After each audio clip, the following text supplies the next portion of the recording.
Hello friends, welcome to the beauty of Ayurveda. Friends, आज मैं आपको बीएमएस फर्स्ट ईयर स्टूडेंट्स के लिए रचना शारीर का प्रैक्टिकल बुक के बारे में बताने वाली हूँ। तो ये देखो फ्रेंड्स, एक प्रैक्टिकल बुक है जो हर फर्स्ट ईयर के स्टूडेंट को परचेस करना पड़ता है। अगर आप अभी फर्स्ट ईयर में हो या फिर फर्स्ट ईयर में एंटर करने वाले हो तो सबके लिए ये कॉमन लेना ही पड़ता है, कंपलसरी है। तो फ्रेंड्स, ये जो प्रैक्टिकल बुक है वो आपको मतलब कब काम में आती है, तो जब हमारी यूनिवर्सिटी की एग्ज़ाम हो जाती है उसके बाद जो हमारा प्रैक्टिकल एग्ज़ाम होता है तो वहाँ जो एक्सटर्नल बाहर से आते हैं तो वो जब हमारी ओरल टेस्ट लेते हैं ना तब वो चेक करते हैं। उससे पहले हमें ये जो प्रैक्टिकल बुक है सेकेंड इंटरनल के बाद या फिर सेकेंड इंटरनल के थोड़ा सा पहले ये पूरा कंप्लीट करने को हमें बोलते हैं। अभी किसी किसी कॉलेज में पहले से ही बोलते हैं, लेकिन जो हमारे कॉलेज है उन्होंने हमें ऐसा कुछ बताया नहीं था। हमने लेके रखा था लेकिन कब लिखना है इसके बारे में कोई आइडिया नहीं था। तो हमें क्या लग रहा था कि यार इसकी ज़रूरत नहीं पड़ेगी, शायद लिखना ही नहीं होगा, ऐसे ही बोला है बोल के हमने पहले नहीं लिखा था। लेकिन एकदम से बोल दिया कि 1-2 दिन में आपको सबमिट करना है ऐसे बोल के। लेकिन ये जो प्रैक्टिकल बुक है फ्रेंड्स, आपको सबमिट नहीं करनी पड़ती है।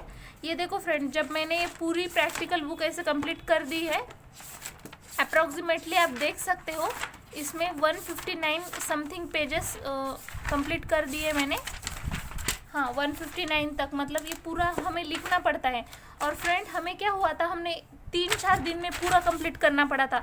तब इतनी परेशानी हुई थी कि रात दिन बैठ के ऐसा लिखना पड़ा था। हमें इसके बारे में ऐसे कोई आइडिया नहीं था उतना कि ऐसा लिखना ही ज़रूरी होता है ऐसे। तो फ्रेंड्स, यहाँ पे जो हम लिखते हैं वो यहाँ पे पेज नंबर वो डालना पड़ता है हमें। जो भी मतलब ये तो सब प्रिंटेड रहता है कौन से लिखना है बोल के। उसके बाद जो भी हमारा मतलब हमारे जो रचना शारीर के डिपार्टमेंट के हेड रहते हैं वो सारा कंप्लीट होने के बाद यहाँ पे साइन करते हैं। और जो भी असिस्टेंट प्रोफेसर रहता है, जैसे हमारे लिए शेख सर थे, मतलब एक ही मतलब फर्स्ट ईयर में हम जितने 125 स्टूडेंट हैं उनके लिए मतलब ऐसे ग्रुप बनाए दिए जाते हैं।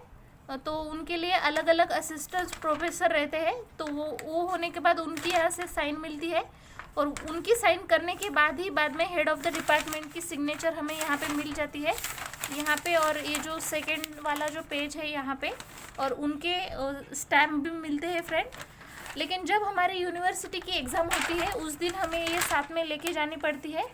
जब एक्सटर्नल हमारी पूरी ये चेक करता है प्रैक्टिकल बुक, तो उसके बाद यहाँ पे देखो फ्रेंड, यहाँ पे साइन दिख रही है आपको। ये जब मेरा प्रैक्टिकल एग्ज़ाम हुई थी जो कि कल ही हुई थी, तो कल सर ने ये साइन कर दी है पूरी चेक करने के बाद।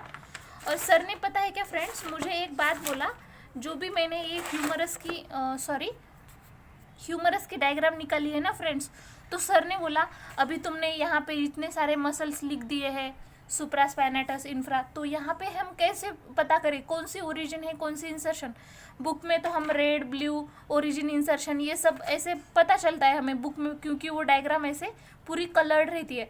तो सर ने मुझे ये बोला था कि बेटा ऐसे कैसे आप पहचानोगे कि कौन सी ओरिजिन, इंसर्शन। अभी मैं कैसे पहचानूंगा, अगर तुमने लिखा भी है सब कुछ अच्छे से तो मैं कैसे पहचानूंगा।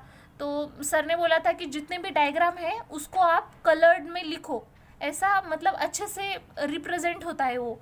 और सर को मैंने बोला था कि और सर ने मुझे और एक क्वेश्चन पूछा था कि जो रचना शारीर का तुम्हारा पेपर था तो उसमें तूने मतलब पेन डिफरेंट यूज़ की थी क्या, मतलब डायग्राम के लिए। तो मतलब जो भी एग्जामिनर जो पेपर चेक करता है तो उनको कैसे पता चलेगा कि कौन सी ओरिजिन वाली है कौन सी इंसर्शन।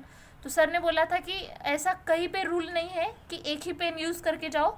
तो जब भी रचना का पेपर हो या फिर डायग्राम निकालना हो आपको फर्स्ट ईयर में, ये जो प्रैक्टिकल एग्जाम है, तो आप ओरिजिन, इंसर्शन ये सब दिखाने के लिए कलर पेन का यूज़ कर सकते हो और उससे ज़्यादा अट्रैक्टिव होता है, सर ने बोला था, और मार्क्स भी अच्छे मिलते हैं। तो फ्रेंड, ये मैंने नहीं किया था, तो आप ये बात याद रखना कि मतलब जब भी डायग्राम निकालो, जब भी ऐसे बोन वाले वो डायग्राम, तो उसमें मसल की ओरिजिन, इंसर्शन वो कलर्ड होनी चाहिए, ये एक सर ने बोला था। और फ्रेंड, मतलब हमें क्योंकि 4-5 दिन में लिखना पड़ा था, तो ये जो डायग्राम है मतलब ज़्यादातर मैंने नहीं बनाई थी, मेरी छोटी जो सिस्टर है उसने बना के दी थी।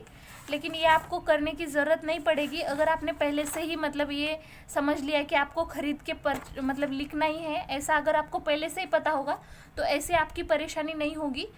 तो मेरे साथ ये एक परेशानी हुई थी और जो भी हमारे असिस्टेंट प्रोफेसर थे, मतलब हर एक के लिए जो डिफरेंट डिफरेंट सर ऐसे साइन करने के लिए, चेकिंग के लिए, प्रैक्टिकल बुक चेकिंग के लिए रखे गए थे, तो उन्होंने बहुत सारे जो प्रैक्टिकल बुक थे मतलब बच्चों से ले लिए थे और फिर वापस कर दिया, क्योंकि उन्होंने बोला कि यार तुम्हारे प्रैक्टिकल बुक में बहुत सारे मिस्टेक है। तो फ्रेंड्स, अगर पहले से हमें पता नहीं था ये सबमिट करना पड़ता है, मतलब पूरा लिखना पड़ता है, ये हमें पता नहीं था। अभी देखो मेरी प्रैक्टिकल एग्ज़ाम हो गई लेकिन सबमिट नहीं किया है, क्योंकि सर ने मांगा नहीं है किसी से भी। तो जितना मुझे लगता है कि ये प्रैक्टिकल बुक हमें वहाँ पे सबमिट तो करनी नहीं होती है, बस यूनिवर्सिटी का जो हमारा एक्सटर्नल आने के बाद जो प्रैक्टिकल एग्ज़ाम होती है उसमें वो बस इससे मार्क्स मिलते हैं हमें। ये जो प्रैक्टिकल बुक है इसके ऊपर से हमें मार्क्स मिलते हैं, तो वहाँ वही तक है। तो फ्रेंड, आप पहले से अगर लिखोगे तो आपको समझ आएगा कि कौन से पार्ट में आपने मिस्टेक करी है, तो ऐसी मतलब प्रॉब्लम आपके साथ नहीं होगी अगर आपने फर्स्ट से ही ऐसे प्रैक्टिकल बुक लिखना स्टार्ट कर दिया तो। सो फ्रेंड, कुछ भी हो जाए माइंड सेट ये रखो कि आपको पहले ही खरीद के रखनी है प्रैक्टिकल बुक, जब आप बुक्स खरीद रहे हो तभी। और अगर अच्छा हुआ तो पहले से ही लिखना स्टार्ट कर दो, क्योंकि तब तक आप अच्छे से डायग्राम पूरा ऐसे लिख सकते हो, श्लोक वो सब लिखना पड़ता है, आयुर्वेदिक भी रहता है, मॉडर्न भी रहता है। तो फ्रेंड, ये आपके साथ नहीं होगा अगर आपने पहले से ऐसे किया तो फ्रेंड्स, थैंक यू।